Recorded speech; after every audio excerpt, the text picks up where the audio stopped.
Hello friends, welcome to my channel. இன்றைக்கி நம்ம சேனலில் என்ன பார்க்க போகிறோன்னு பார்த்தீங்கன்னா, நெய் சாப்பாடு தான் எப்படி செய்கிறதுன்னு பார்க்கலாம் வாங்க.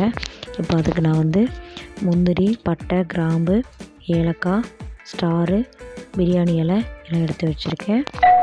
அதோட 2 ஸ்பூன் நெய் எடுத்துருக்கேன். அதுக்கப்புறம் தேவையான பொருள்னு பார்க்கலாம். வெங்காயம், தக்காளி, பச்சை மிளகா, தயிர், இஞ்சி பூண்டு பேஸ்ட்டு, ரைஸு, தேங்காவை நம்ம அரைச்சி பால் எடுத்து ஆட் பண்ண போகிறோம். அப்புறம் கொஞ்சம் புதினா கொத்தமல்லி கட் பண்ணி எடுத்து வச்சுருக்கேன். இப்போது நம்ம குக்கர் வச்சுக்கலாம் அடுப்பில். இப்போ அதில் நம்ம நெய் ஆட் பண்ணிக்கலாம். நம்ம எடுத்து வச்சுருக்கிற மசாலா எல்லாத்தையும் ஆட் பண்ணிக்கலாம். பட்டை, கிராம்பு, முந்திரி இதெல்லாத்தையும் நம்ம ஆட் பண்ணிக்கலாம். இப்போ இது நல்லா வணங்கி வந்ததுக்கப்புறமா நம்ம பொடியாக கட் பண்ணி வச்சுருக்கேன் வெங்காயம், பச்சை மிளகாயை ஆட் பண்ணிக்கலாம். இப்போது வெங்காயம், பச்சை மிளகாய் நல்லா வணங்கினதுக்கப்புறமா நம்ம எடுத்து வச்சுருக்கேன் இஞ்சி பூண்டு பேஸ்ட்டையும் இதோடு நம்ம ஆட் பண்ணிக்கலாம். நான் 1.5 ஸ்பூன் இஞ்சி பூண்டு பேஸ்ட் எடுத்து வச்சுருக்கேன். இப்போ அதையும் நம்ம இதோட நல்லா ஆட் பண்ணிக்கலாம். இது பச்சை வாசம் போகிற அளவுக்கு நல்லா வணக்கிக்கலாம். இதோட நம்ம பொடியாக கட் பண்ணி வச்சுருக்கேன் புதினா கொத்தமல்லியும் ஆட் பண்ணிக்கலாம். நம்ம பிரியாணிக்கு தக்காளி இந்த ஸ்டேஜில் ஆட் பண்ணுவோம். இப்போ நம்ம இந்த இதில் தக்காளி ஆட் பண்ண போகிறதில்ல. இப்போ நம்ம எடுத்து வச்சுருக்க தயிர் 1 ஸ்பூனு ஆட் பண்ணிக்கலாம். இப்போ ஒரு தக்காளியை நான் 4ஆக கட் பண்ணி எடுத்து வச்சுருக்கேன். இதில் தக்காளி நல்லா வணங்கக்கூடாது. ஓரளவுக்கு ஒன்றும் பாதியமாக வெந்துக்கிற அளவுக்கு இருந்தால் போதுமானது. பாருங்கள், தக்காளி ரொம்பவும் வேக விடலை. நான் இஞ்சி பூண்டு பேஸ்ட்டு மட்டும்தான் நல்லா வணங்கியிருக்கு, வெங்காயம் வணங்கியிருக்கு. இப்போது இது 1 லிட்டர் தண்ணி. இப்போ தண்ணி ஆட் பண்ணிக்கலாம்.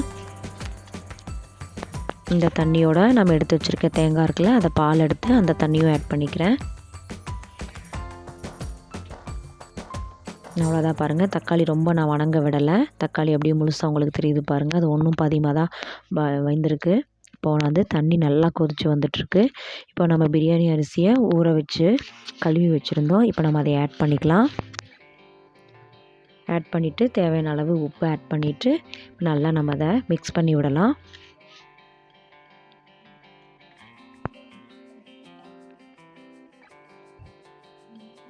அவ்வளோதான். பாருங்கள், இப்போ நல்லா ஆட் பண்ணியாச்சு. இப்போது ஒரு மூடி போட்டு மூடி வச்சிடலாம். இப்போ பாருங்கள், இப்போ நம்ம ரைஸ் நல்லா வெந்திருக்கு.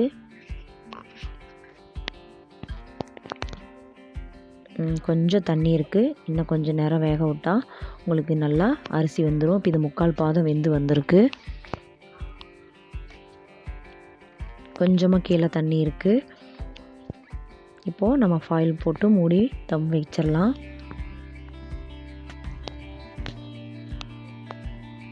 இப்போ நம்ம தம் வச்சாச்சு. இப்போ பாருங்கள், ஓப்பன் பண்ணி பார்க்கலாம். இப்போ அந்த 3/4 பாதம் வெந்திருந்த அரிசி இப்போ முழுசாக நல்லா வெந்திருக்கு. இப்போது கொஞ்சமாக தண்ணி இருந்தது நம்ம மூடி வைக்கிறதுக்கு போது. இப்போ அந்த தண்ணி எல்லாமே இஞ்சிடுச்சு. அரிசியும் நல்லா வெந்துருச்சு. அரிசி பாருங்கள், உடையாமல் அப்படியே உதிரி உதிரியாக வந்திருக்கு. நமக்கு இப்படி பண்ணும்போது அடியும் பிடிக்காது, நல்லா கரெக்டாக இருக்கும். இப்போ நம்மளோட நெய் சோறு ரெடி ஆயிடுச்சு. அவ்வளோதான். நெய் சோறு இப்படி தான் செய்யணும், நல்லாயிருக்கும். இதுதான் நெய் சோறு பதம். இப்போ அதை நம்ம ஒரு தட்டுக்கு மாற்றிடலாம். பாருங்கள், நம்மளோட நெய் சோறு ரெடி ஆயிடுச்சு. இதுக்கு நம்ம சிக்கன் கிரேவி, மட்டன் கிரேவி, முட்டை தொக்கு எது வச்சு சாப்பிட்டாலும் ரொம்ப நல்லாயிருக்கும். உங்களுக்கு என்ன கிரேவி பிடிச்சிருக்கோ அதை செஞ்சு சாப்பிடுங்க, சூப்பராக இருக்கும். நான் இதுக்கு பார்த்தீங்கன்னா சிக்கன் கிரேவி தான் செஞ்சுருக்கேன். இப்போ பாருங்கள், தக்காளி நான் ரொம்ப குழைய விடலை. தக்காளி உங்களுக்கு அப்படியே முழுசாக தெரியுது பார்த்தீங்களா? இந்த மாதிரி இருந்தால் தான் நெய் சோறு ரொம்ப நல்லாயிருக்கும். பாருங்கள், இதுக்கு நான் சிக்கன் கிரேவி செஞ்சுருக்கேன். சிக்கன் கிரேவியோடு இது சாப்பிடும்போது ரொம்ப சூப்பராக நல்லாயிருக்கும். உங்கள் விருப்பம்தான், என்ன கிரேவி உங்களுக்கு பிடிக்குதோ அதோடு அதை செஞ்சுக்கோங்க, சூப்பராக இருக்கும்.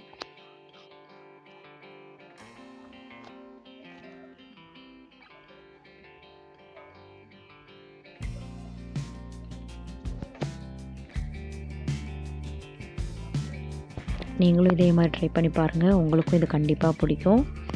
பிடிச்சிருந்தா செஞ்சு பார்த்துட்டு ஃபீட்பேக் சொல்லுங்கள், கமெண்டில் சொல்லுங்கள் உங்களோட கமெண்ட்ஸை சொல்லுங்கள். தேங்க்யூ. தேங்க்ஸ் ஃபார் வாட்சிங்.